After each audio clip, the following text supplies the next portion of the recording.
Do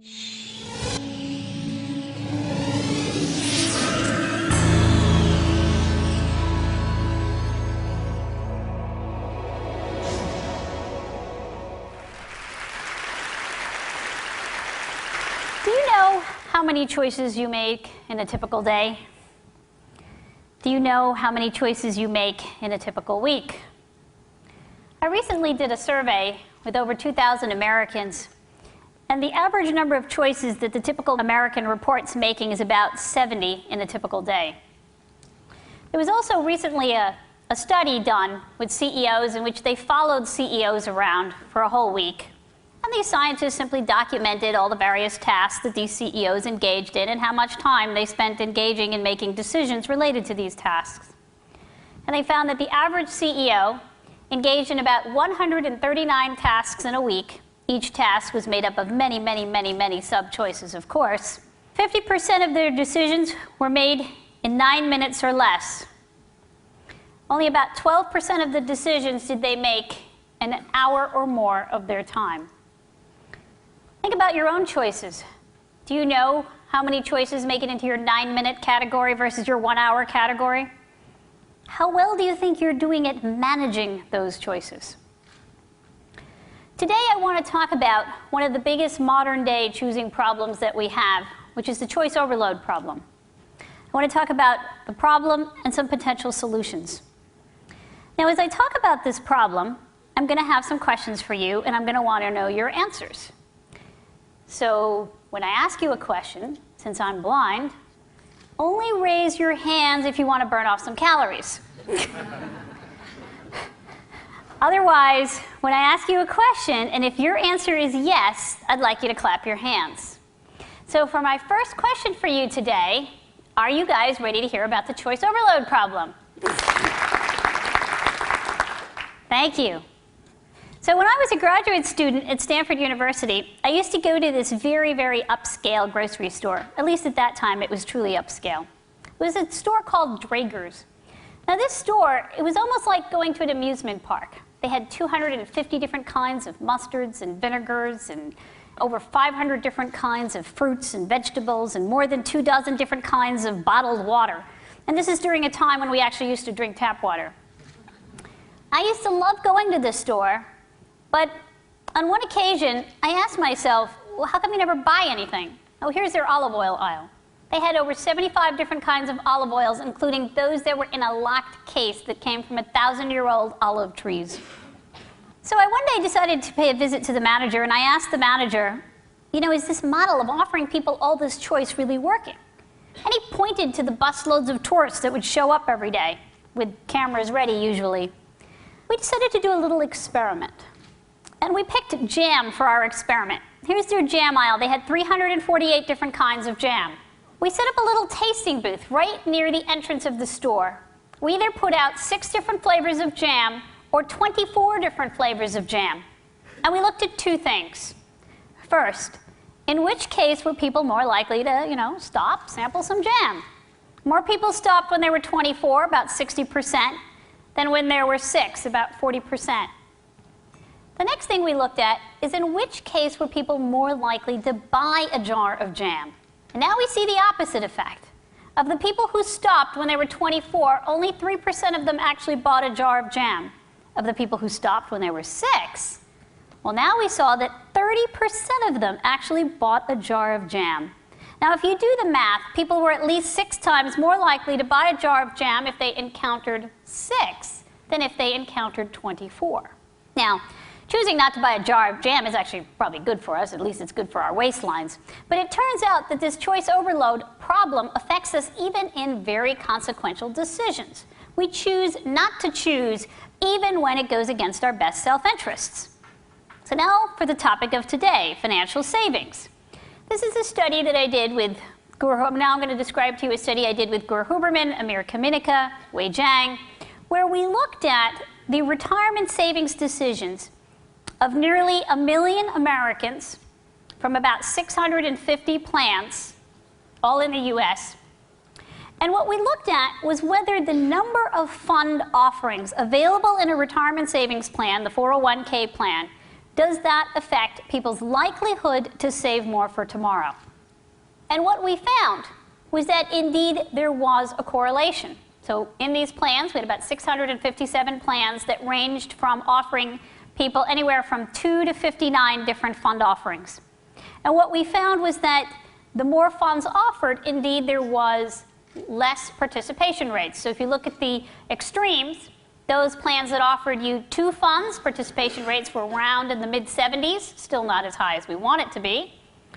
In those plans that offered nearly 60 funds, participation rates have now dropped to about 60 percentile.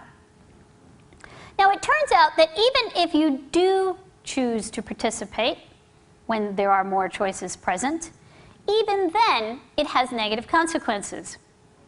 So for those people who did choose to participate, the more choices available, the more likely people were to completely avoid stocks or equity funds. The more choices available, the more likely they were to put all their money in pure money market accounts. Now, neither of these extreme decisions are the kinds of decisions that any of us would recommend for people when you're considering their future financial well-being. Well, over the past decade, we have observed 3 main negative consequences to offering people more and more choices. They're more likely to delay choosing, procrastinate, even when it goes against their best self-interest. They're more likely to make worse choices, worse financial choices, medical choices. They're more likely to choose things that make them less satisfied, even when they do objectively better. The main reason for this is because, well, we might enjoy gazing at those giant walls of mayonnaises, mustards, vinegars, jams, but we can't actually do the math of comparing and contrasting and actually picking from that stunning display.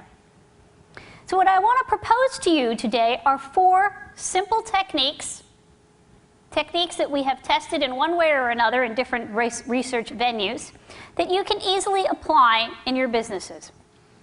The first, cut. You've heard it said before, but it's never been more true than today, that less is more. People are always upset when I say cut. They're always worried they're going to lose shelf space. But in fact, what we're seeing more and more is that if you are willing to cut, get rid of those extraneous, redundant options, well, there's an increase in sales. There's a lowering of costs. There's an improvement of the choosing experience. When Procter & Gamble went from 26 different kinds of Head & Shoulders to 15, they saw an increase in sales by 10%. When the Golden Cat Corporation got rid of their 10 worst-selling cat litter products, they saw an increase in profits by 87%, a function of both increase in sales and lowering of costs. You know, the average grocery store today offers you 45,000 products. The typical Walmart today offers you 100,000 products. But the ninth largest retailer, the 9th biggest retailer in the world today is Aldi's, and it offers you only 1,400 products, 1 kind of canned tomato sauce. Now, in the financial savings world, I think one of the best examples that has recently come out on how to best manage the choice offerings has actually been something that David Laipson was heavily involved in designing, which is the program that they have at Harvard. Every single Harvard employee is now automatically enrolled in the Life Cycle Fund. For those people who actually want to choose, they're given 20 funds, not 300 or more funds. You know, often people say, I don't know how to cut. They're all important choices. And the first thing I do is I ask the employees, tell me how these choices are different from one another. And if your employees can't tell them apart, neither can your consumers. Now, before we started our session this afternoon, I had a chat with Gary. And Gary said that he would be willing to offer people in this audience an all expenses-paid free vacation to the most beautiful road in the world. Here's a description of the road. Okay, and I'd like you to read it. And now I'll give you a few seconds to read it. And then I want you to clap your hands if you're ready to take Gary up on his offer. Okay? Anybody who's ready to take him up on his offer? Is that all? All right, let me show you some more about this. You guys knew there was a trick, didn't you?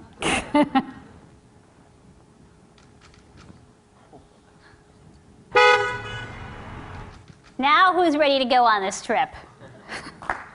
I think I might have actually heard more hands. All right. Now, in fact, you had objectively more information the first time around than the second time around, but I would venture to guess that you felt that it was more real the second time around, because the pictures made it feel more real to you. Which brings me to the second technique for handling the choice overload problem, which is concretization. That in order for people to understand the differences between the choices, they have to be able to understand the consequences associated with each choice, and that the consequences need to be felt in a vivid sort of way, in a very concrete way. Why do people spend an average of 15 to 30% more when they use an ATM card or a credit card as opposed to cash? Because it doesn't feel like real money. And it turns out that making it feel more concrete can actually be a very positive tool to use in getting people to save more. So a study that I did with Shlomi Benartzi and Alessandro Privatero, we did a study with people at ING, employees that are all working at ING. And now these people were all in a session where they're doing enrollment for their 401k plan. And during that session, we kept the session exactly the way it used to be, but we added one little thing. The one little thing we added was we asked people to just think about all the positive things that would happen in your life if you saved more. By doing that simple thing, there was an increase in enrollment by 20%, and there was an increase in the amount of people that were willing to save, in terms of the amount that they were willing to put down into their savings account, by 4%. The third technique, categorization. You know, we can handle more categories than we can handle choices. So, for example, here's a study we did in a magazine aisle. Turns out that in Wegmans grocery stores up and down the Northeast corridor, the magazine aisles range anywhere from 331 different kinds of magazines versus all the way up to 664. But you know what? If I show you 600 magazines and I divide them up into 10 categories, versus I show you 400 magazines and divide them up into 20 categories, you believe that I have given you more choice and a better choosing experience if I gave you the 400 than if I gave you the 600. Because the categories tell me how to tell them apart. Here are two different jewelry displays. One is called jazz, and the other one is called swing. If you think the display on the left is swing and the display on the right is jazz, clap your hands. Okay, there's some. If you think the one on the left is jazz and the one on the right is swing, clap your hands. Okay, a bit more. Okay? Now it turns out you're right. The one on the left is jazz and the one on the right is swing. But you know what? This is a highly useless categorization scheme. You know, the categories need to say something to the chooser, not the choice maker. And you often see that problem when it comes down to those long lists of all these funds. Who are they actually supposed to be informing? My fourth technique, condition for complexity. It turns out we can actually handle a lot more information than we think we can. We just got to take it a little easier. We have got to gradually increase the complexity. I'm going to show you one example of what I'm talking about. Let's take a very, very complicated decision, buying a car. Here's a German car manufacturer that gives you the opportunity to completely custom make your car. You're going to make 60 different decisions, completely make up your car. Now these decisions vary in the number of choices that they offer per decision. Car colors, exterior car colors, I've got 56 choices. Engine, gear shift, 4 choices. So now what I'm going to do is I'm going to vary the order in which these decisions appear. So half of the customers are going to go from high choice, 56 car colors, to low choice, 4 gear shifts. The other half of the customers are going to go from low choice, 4 gear shifts, to 56 car colors, high choice.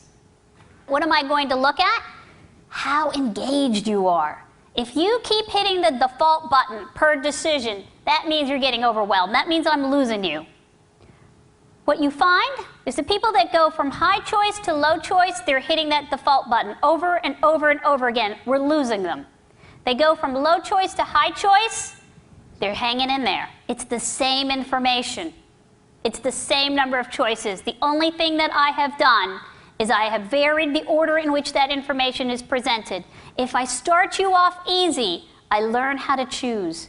Even though choosing gear shift doesn't tell me anything about my preferences for interior decor.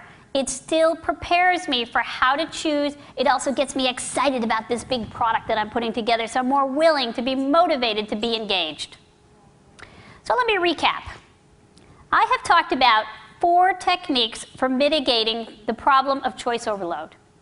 Cut, get rid of the extraneous alternatives. Concretize, make it real. Categorize, we can handle more categories, less choices. Condition for complexity. All of these techniques that I'm describing to you today are designed to help you manage your choices better for you. You can use them on yourself. Better for the people that you are serving. Because I believe that the key to getting the most from choice is to be choosy about choosing. And the more we're able to be choosy about choosing, the better we will be able to practice the art of choosing. Thank you very much.